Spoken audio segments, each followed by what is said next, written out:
The NBA regular season is back after starting on the 22nd of December, and it's only right in today's video to take a look at a worthy winning team, the Miami Heat. I think Miami surprised everyone during the playoffs, beating the Milwaukee Bucks as well as taking the Boston Celtics to Game 7 of the Eastern Conference Finals and winning. But today we are going to look at the two players who caught everyone's attention, and that is Duncan Robinson and Tyler Herro. Both players made a great impact throughout the playoffs and stepping up in big moments, which has now paved the way for the rest of their careers. After watching these two show out during the playoffs, it's definitely turned a lot of heads, and the Miami Heat's future with Robinson and Herro running the show is looking very exciting. Watching Duncan Robinson throughout the playoffs and in his first two games reminds me a lot of Klay Thompson. The main observation I've made from watching them both is that they have three go-to skills. The first skill is they both are lights out from three, and they are always looking to shoot off of every screen or penetration without hesitation. However, the level of difficulty and volume that Klay Thompson shoots and makes is what makes him one of the best shooters of all time, which I think Duncan Robinson could be further on in his career.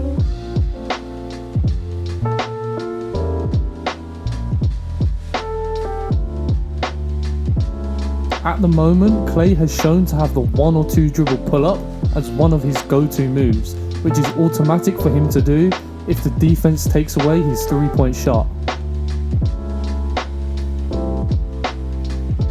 Whereas Duncan Robinson does have this skill, but is not as consistent, especially in the mid-range area.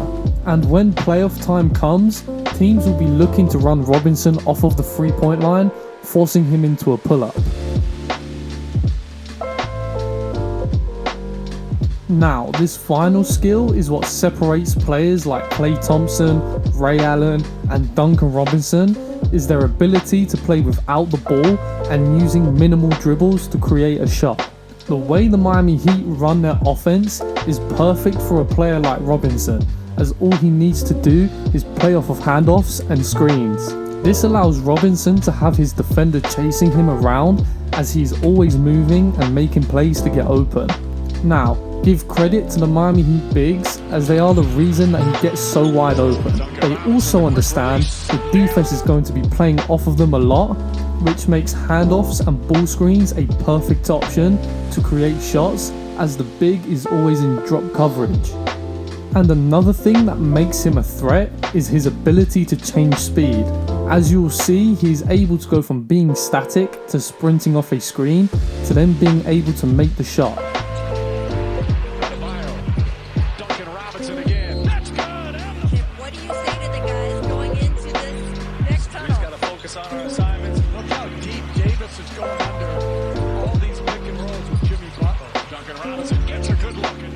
As you can see, he was a big reason why Miami did so well in the playoffs.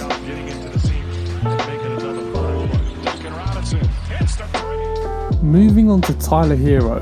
The first 2 games of the regular season, Herro has started at the point guard position, which is a smart move for his development, especially when Goran Dragic may be on his last year at Miami. In his first 2 games, he has shown signs of having point guard abilities, but of course there is still a lot of work to be done in terms of decision making and impact on the game.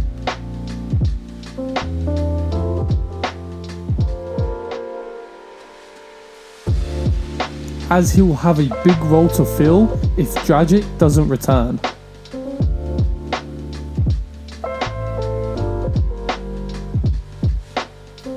Goran Dragic's impact on the Miami Heat has been tremendous, and he has been a big part in what they have built. So Tyler Herro is in good hands and can learn a lot from a player like him. The biggest skill Tyler needs to develop, which Dragic is very good at, is his pick and roll decision making and knowing when to look for his own shot or find an open teammate. Obviously, it helps having a player like Dragic, who has experience with one of the best decision makers the game has seen in Steve Nash, and having played in big European competitions where they use the ball screen a lot. A big thing that separates Dragic from a lot of other point guards is his craftiness in how he feeds the roll man. As it's easier in the NBA due to the defensive 3-second rule, Dragic is able to throw lobs and pocket passes at will, while also understanding what the defense is looking to take away. As I've said before, Tyler Herro has shown signs of having point guard capabilities, which we all saw during the playoff run. But he didn't handle the ball as much as he should have, playing alongside Dragic and Butler.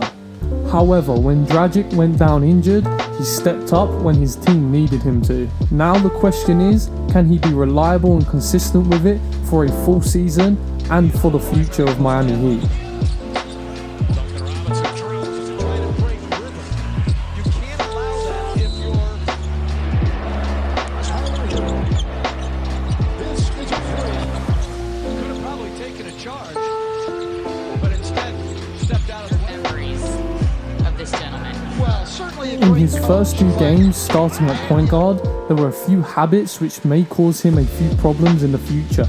The first thing is, he doesn't have that craftiness like Dragic or Luka Doncic yet. He telegraphs every pass he makes out of the pick and roll, and on top of that, he often makes jump passes. Now the problem with that, as you're going to see, is once you leave your feet to pass, you can't then change your mind and could result in a lot of turnovers. He needs to develop the ability to pass off of the dribble with both hands and not make as obvious to who he is aiming for. It's good to see him being more aggressive, but he hasn't mastered when to pick his moments, as a few times he was blocked on a few shots going to the rim and on his pull-ups.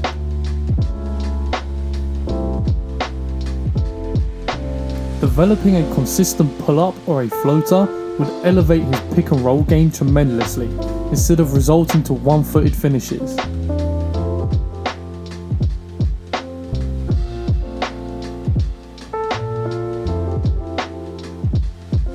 They both have a long way to go, and I look forward to watching them and the Miami Heat this year, and I do hope they redeem themselves in the finals. I do want to say thank you to the NBA and all the players for finding a safe way to play through these uncertain times. I've been Coach Pierce, and I'll see you all next time.